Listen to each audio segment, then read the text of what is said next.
বাগেরহাটে আসন্ন ত্রয়োদশ জাতীয় সংসদ নির্বাচনকে সামনে রেখে অনুষ্ঠিত হয়েছে বিএনপির আঞ্চলিক সমাবেশ।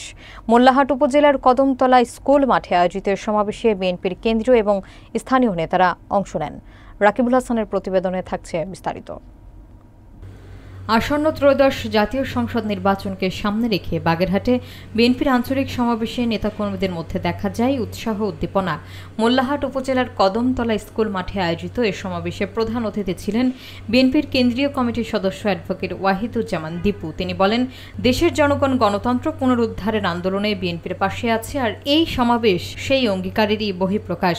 অনুষ্ঠানে আরও বক্তব্য দেন খুলনা বিএল কলেজের সাবেক ভিপি এবং খুলনা মহানগর ছাত্রদলের সাবেক সভাপতি আরিফুর জামান অপু, মোহাম্মদ হেকমত শেখ, মোহাম্মদ হাসমত মোল্লা, মুশফিকুর শেখ, গোপাল শেখ, মোল্লাহাট উপজেলা বিএনপির সাবেক সহ সাংগঠনিক সম্পাদক শরীফুল জামান শিমুল, ৯ নম্বর কদমতলা ওয়ার্ড বিএনপির সভাপতি মিঠু শেখ সহ আরও অনেকেই।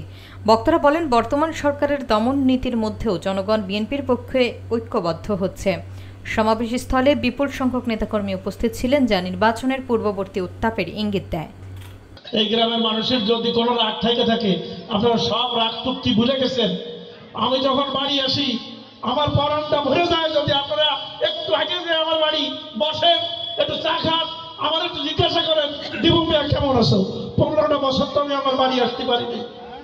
ছাত্র হিসেবে ভর্তি হয়েছিলাম, তখন বাংলাদেশে গণতন্ত্র ছিল না। আমি যখন একাদশ শ্রেণীর ছাত্র হিসেবে ভর্তি হয়েছিলাম, তখন আমার বাংলার মানুষ ভোট দিতে পারতো না।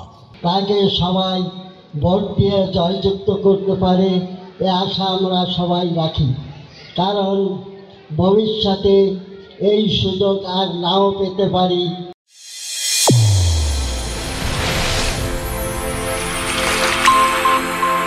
চ্যানেল A1 হৃদয়ের স্পন্দন।